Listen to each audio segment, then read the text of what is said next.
I've been an artist since I can remember, as far as painting and drawing and that kind of thing.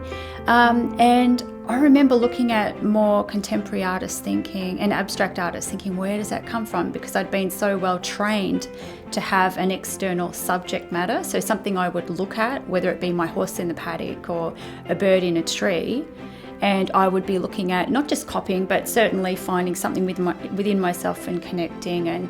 But the subject matter was external to me.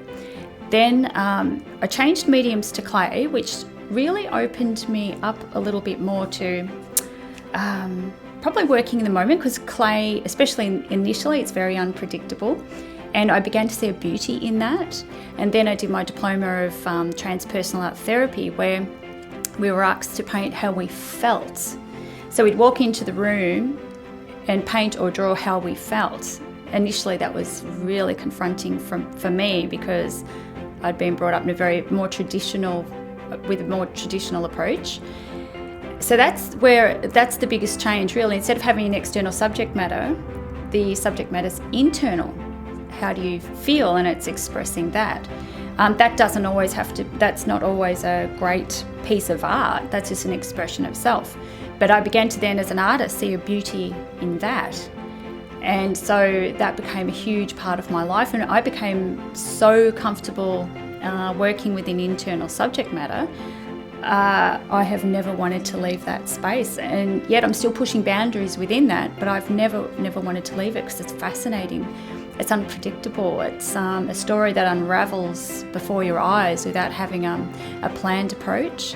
So doing anything else sort of feels like a school assignment now if I plan something. And of course I can, because I used to, and that's what I did, but it's too fascinating to work from this approach. Most artists actually don't stretch their canvases. Some do and some don't, but most I meet actually don't. But I love that element of it. It's very important to me, because I start bonding with the raw materials. So I'm very tactile in my approach. The actual physical stretching of it, which is an important element if you want a nice, even canvas and nice corners, and I do like all that element. But it's more a physical bonding of the raw materials for me. I'm already having that desire to paint on it as I'm building it, and it's a really lovely feeling. It's like a part of my process to move me into the next stage, the creative stage. For me, bigger is better. And because it's about the mark making for me. And when you think of the length of your arm and the stretch out from that with a brush on the end and throwing and following a mark all the way through, you actually need quite a large surface to capture that mark. So I can work smaller, but for me it's more like being shackled a little bit, and the mark making is different, and it's probably more delicate. There are other sort of qualities about the mark making, but I really love being able to stretch out my arms. It's capturing my movement. So when you think of the size of me and how I can sort of span out, and it's a movement, it's a whole movement. So the bigger the canvas, the more expressive I can be, and the bolder the marks. I'm inspired all the time as an artist, and it's hard for me to shut off. So I don't have the old creative block thing at all. I could just keep working. So anyway, what happens to me, the process, it's about working in the moment. So there's no planning involved at all. And I was a big planner, and I know how it feels to plan and have that external subject matter. I just don't work like that at all.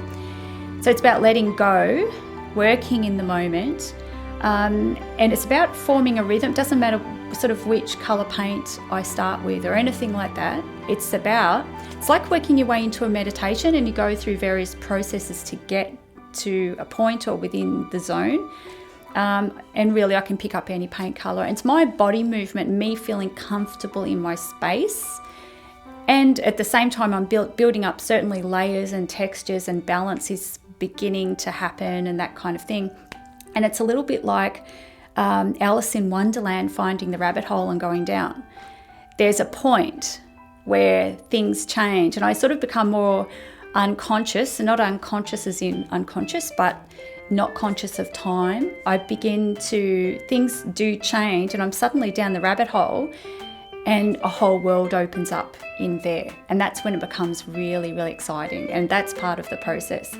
So very much like reading a book, you don't know what's on the next page, but you're enthralled with where you are. So it's your book and you're writing. It's not like someone else's book, but you actually, the journey is being created as the story is going.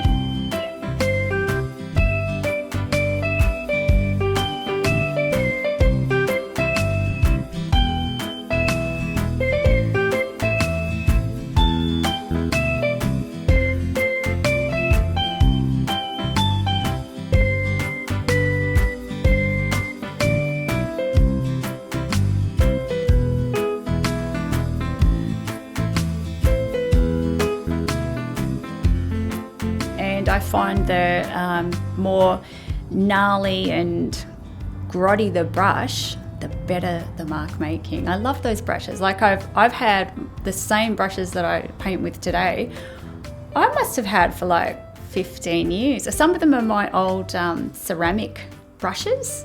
They're nice and big and wide and and so I have got my favourite brushes that sometimes I'll buy a new brush and it's still there, sitting there as a new brush. I still go back to my gnarly big old things.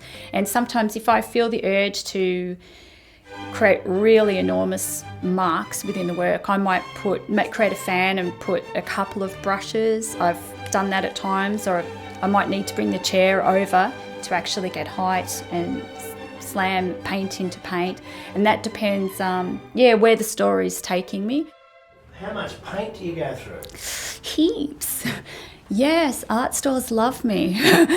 And it's funny, I don't go and buy clothes, I go and buy paint. I love paint, and I use a lot of it, and I mix as I go. I love mixing my own colours. So, and there's a range of paint because some is lovely and stringy to use, which is really important to me. Some is globularly and sits up above the canvas. Some's full of texture, and it's all of it. It's like I need all of it. And I love having lots of choices when I'm working. I don't like being down on paint. I like to have buckets of it because I don't know where I'm going to go. It's all about that working in the moment. There's a painting, I ended up calling it Composing Chaos. Composing was an important word for me because I felt like I was conducting a symphony. It was like a composition of music. And sometimes it is very much like that. If the colour's related to musical notes, it's kind of a song and it's getting it in resonance and pitch and harmony with each other. The colours are a little bit like that, note-like. So, and at the end, when I was talking about getting it in focus, it's sort of like getting it in pitch and harmony. So you could relate it to music. It's probably more akin to tuning in a musical instrument than it is to any traditional painting style.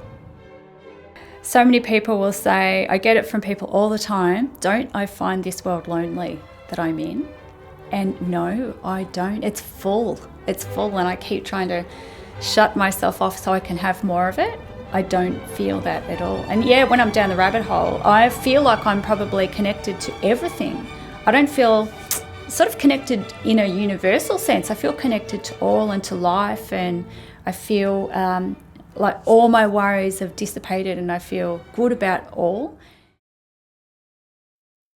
Well, the boots, it's really funny because I think people get really attached to my boots, and I have local charities come here and collect boots that they use to auction off and earn money at, it might be at Christmas sort of thing. And so I don't actually own a pair of my own splattered boots. I keep having somebody that really wants a pair or needs a pair, and so it's great. I think it's really wonderful. I get a chance to go and get another pair of boots because I actually get pretty heavy and uncomfortable to wear. And when you're, it's very dance-like. It's nice to feel light. If anything becomes really heavy, like the gum boots after about 6 months are going to become like lead boots, absolutely covered with paint. And I don't want to feel pinned down I need to feel free when I'm working. So it's a really good, time someone else wants them, that's great. I'm happy to sign them, they can go, and I start again. Well, it is a definite point of finishing. The bulk of the work is generally done in the first sort of 3 days, and while the paint's still fairly wet and I'm still working with it, sometimes I allow a little bit of drying time in winter. Winter can be a little bit of a problem, but I need to move away from, especially a large work, and that's where it's great having the mezzanine. And it's more in the final stages. I find I'm running up and down there all the time, and it's just it's like on your camera, for example, getting focus, and it's like just, and it could be the smallest thing, and maybe no one else would notice if they walked in and had seen it the day before. It could be on a huge canvas like this, it could be the smallest dot that will make me know it's in focus. So it's a me knowing that there's a balance and there's a focus. So it's really got nothing to do with the story. The story's there and formed, but then it's more looking at it as a piece of art and really zooming in and focusing on those elements. So balance and composition are still extremely important elements in how I work. I'll see something within the rhythm or the form, and it'll give me a feeling. And like for this painting, for example, netting the coral sea, especially on the surface layers, like I knew I was in the water, I felt surrounded by coral. The colours would have certainly linked to my subconscious and my own experiences, and I'm not sure if it links into how I'm feeling on that day. I'm really not sure about that. Like I don't bring in my, say if I'm annoyed about something, all that dissipates. It's like I don't work with mood, I don't think. It more taps into experience and the essence of those experiences. And then on the surface layers, when I was casting out the nets, that's really how I felt when I was painting this painting, that I was walking through the corals and casting out the fishing nets. And that's how I come up with the title, because that's how I end up in the story. I like bringing the painting back to how I saw it on the floor when it was finished, and that's wet. And the varnish will bring it back to that. But the varnish, of course, the most important element of the varnish is to actually protect the painting, because they tour, and of course I'm sure some people in the galleries like to touch them, which is fine actually. If they've been varnished, that's all fine. But they're so textural, I see people can't help themselves but actually reach out and touch. So the varnish is just a great protection for the painting. Then it's really a matter about starting again. So I get another stretcher, but I have a bit of a clean up first, because as you can see, this painting has left its presence in the room. If it's a more delicate presence, that's fine. I might actually keep working with that, but I'm actually going to pick up this drop sheet and start again and just clear. I love the clearing and then the rebuilding. So I go through that cycle. Most people either really love or really hate my work, and that's all good, that's fine. Some people, they'll give me a whole different story, and that's where it's really wonderful, because the mark making, because it's nothing from an external reality, for example, a tree or whatever, it allows the mark making to link to someone else's subconscious, their experiences and the essence of their experiences. So they'll stand in front of my work and tell me a whole different story that's not mine. It's linking to their experiences. And they may have a more, like a topographical, is that right word? And may see islands and may see chaos and all different things. Or, some people see the birth of something.